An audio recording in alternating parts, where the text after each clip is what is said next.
శబరిగిరీశ మహాపాదయాత్ర సేవా సమితి వారు ఆధ్వర్యంలో నవంబర్ 1వ తేదీ బేగంపేట్ ప్రకాష్ నగర్ శ్రీ హనుమాన్ టెంపుల్ నుండి బయలుదేరిన మహాపాదయాత్ర ఈ రోజుకి 21వ రోజుకి చేరుకుంది. ఈ రోజు ఉదయం గుంజు నుండి బయలుదేరిన స్వాములు తమిళనాడు బార్డర్ వద్ద ఘనంగా పూజలు నిర్వహించారు. అనంతరం పాదయాత్ర కొనసాగించి సేవగనపల్లి చేరుకొని కేఆర్ సురేష్ బాబు, మమత, రమేష్, కేఆర్ వైదేవి, శోభా, లోకేష్, ప్రదీప్, కేఆర్ మాలా వారు ఏర్పాటు చేసిన భిక్షను స్వీకరించి పాదయాత్రను కొనసాగించారు. ఈ రోజు వరకు మహాపాదయాత్ర 672 కిలోమీటర్లు చేరుకుంది.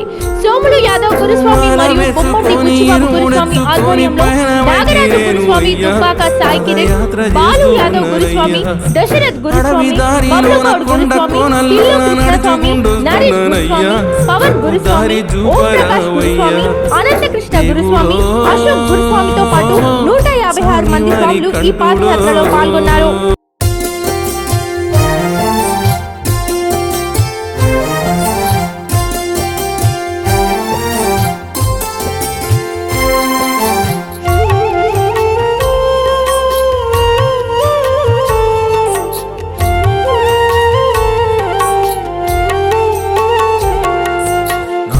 సత్తువ ఉన్నంత వరకు అయ్యప్ప నడిచొస్తని శబరి కొండకు.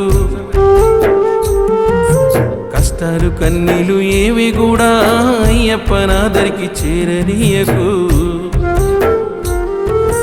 మాల వేసుకొని ఇరుముడెత్తుకొని పయనమైతే నేను అయ్యా పాదయాత్ర చేస్తూ ఉన్నానయ్యా. అడవి దారిలోన కొండ కోనల్లోన నడుచుకుంటొస్తున్నానయ్యా, నాకు దారి చూపరావయ్యా. దేవుడో స్వామివాని కంటుడో మాండదండనివయ్యా, మమ్మేలే దొరవు నీవయ్యా. మాండదండనివయ్యా ఓ స్వామి, మమ్మేలే దొరవు నీవయ్యా.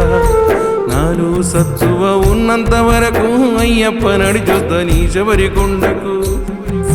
కష్టాలు కన్నీలు ఏవి కూడా అయ్యప్ప నాదరికి చేరనీయకు.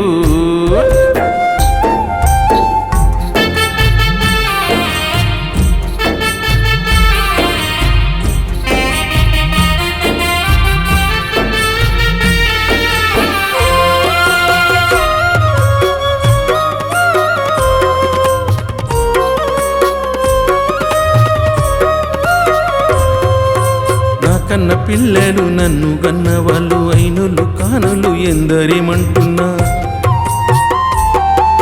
బ్రతుకు బాటలో నాటు పోటులు ఉన్న జీవన పయనంలో అడ్డంకులొస్తున్నా. మాండదండనివయ్యా మాకు కొండంత బలము నీవయ్యా. మాండదండనివయ్యా మాకు కొండంత బలము నీవయ్యా. దేవుడో స్వామివాని కంటుడో కష్టాలు కడ తీర్చవయ్యా ఓ స్వామి, చల్లంగా మము చూడవయ్యా. కష్టాలు కడ తీర్చవయ్యా ఓ స్వామి, చల్లంగా మము చూడ